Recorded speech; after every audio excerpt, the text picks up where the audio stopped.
friends. I've been writing about this since 2023. You are witnessing a false awakening, a false binary, another one designed to keep you trapped in the left-right paradigm, to keep you trapped thinking that if the progressives and Biden and Obama and Harris and these crazy people and Klaus Schwab and George Soros, if they want something and it sounds like transgenderism, it sounds like wokeism and chips in the brain and mRNA vaccines, that's bad. But if it's coming from Elon Musk, the good billionaire, and Donald Trump and Marco Rubio, the other, oh wait, I thought he was a neocon. I guess he's cool again.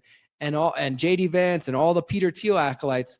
And even though they're saying the same thing, it's different, guys. This is different. This is the tech populace, the tech bros. They're into crypto. It's totally different. It's not the exact same thing. Unfortunately, my friends, that is not true.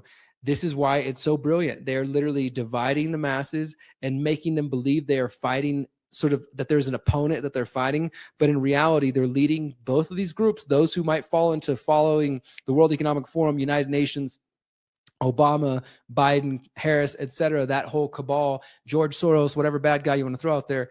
Those people, they're headed towards you owe nothing and be happy. They might not realize it. But the difference is that the Trump supporters think that they're resisting that, but they're actually falling prey to the same thing. And this is my point about how Doge is, in that case, efficiency is absolutely a gateway to technocracy.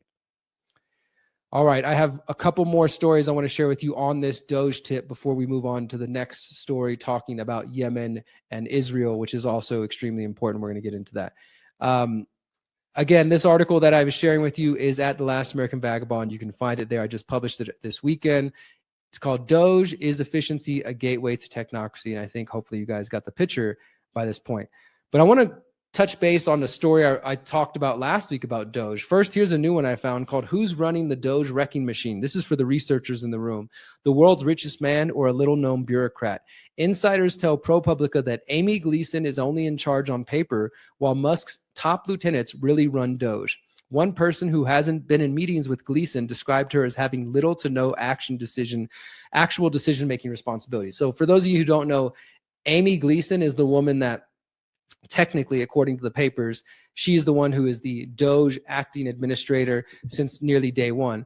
But ProPublica says she does not appear to be running the budget slashing group. According to interviews with 6 current and former government officials, all spoke on the condition of anonymity for fear of losing their jobs. This is just, I'm just dropping that piece out there for those who want to dive into who is Amy Gleason and who these other people are, because they do name a few names of people who work with Musk and who seem to really be doing the actual work here.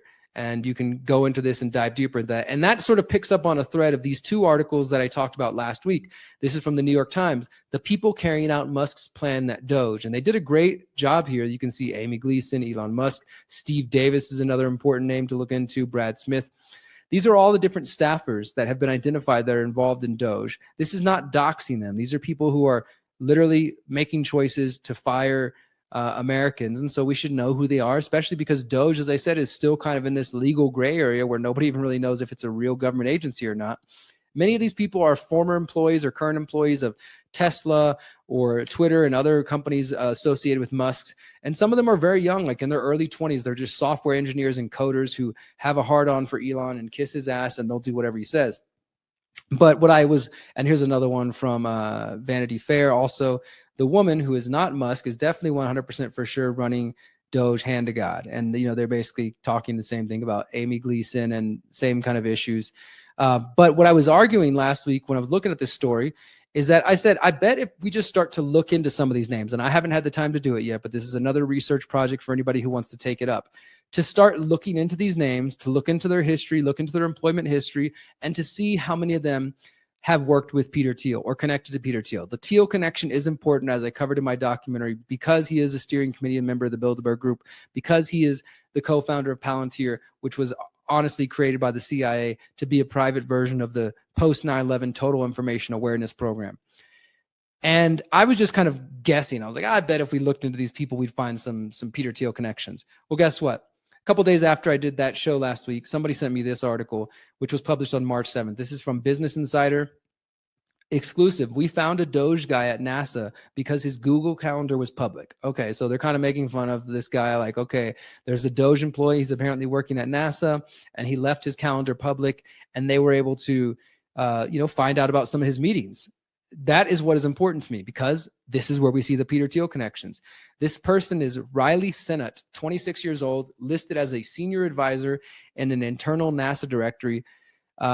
His name and involvement with Doge have not been previously reported. Like many other Doge workers, he deleted his LinkedIn and made his X account private. However, he did not make his Google calendar linked to his personal address private. Anyone with the address could see every appointment he had on his calendar going back to 2016. January 6th, for example, the calendar included a 15-minute event titled Riley Sinnott and Doge Recruiting. Now let's go on to the stuff that I really care about. Where we go, let's just go ahead and hit Peter Thiel, see what comes up. Okay. Last March, his calendar noted a scheduled Zoom call called about a venture role with the Founders Fund, one of the first investors in SpaceX.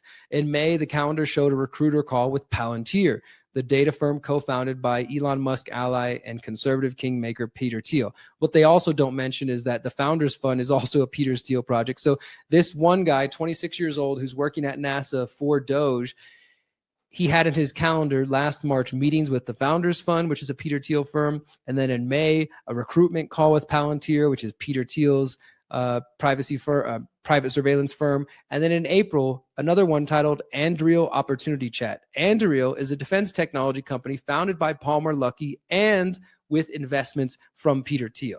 So literally in the month of March, April, and May of last year, this guy who's now with Doge had several meetings with Peter Thiel. Also, just last week, his calendar showed meetings with two partners of the venture capital firm Thrive Capital. What they don't tell you here is that Thrive Capital is also a Peter Thiel firm. So that's just one guy, okay? And this dude wasn't even listed in the other one. Like I said, this is their first time being able to reveal him. His name is Riley Sinnott. We can go back over here to the New York Times article.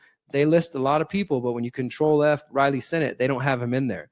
So this is just one example. Like I said, if anybody wants to take me up on this offer and send me the research, go find this article, The People Carrying Out Musk's Plans at Doge, from the New York Times, February 27th. Start to look up these names, start to see how many of them are connected to Peter Thiel. I guarantee you there's more connections than what we're just seeing here. But I've been able to at least already confirm that one person with Doge is in the Peter Thiel verse, and just crazy to me. I mean, like, I couldn't have predicted that any better. And it wasn't even really a prediction. It was just, I think at some point you kind of have to expect the swamp creatures are going to be in the swamp. And yeah, it is what it is. But how many Trump supporters out there are even paying attention to that? How many Luke Krakowskis and Ian Carrolls and Joe Rogans and DC Drano and all these freaking right-wing Zionist influencers on Twitter who are just kissing Trump and Musk's ass? How many of them even know the name Peter Thiel?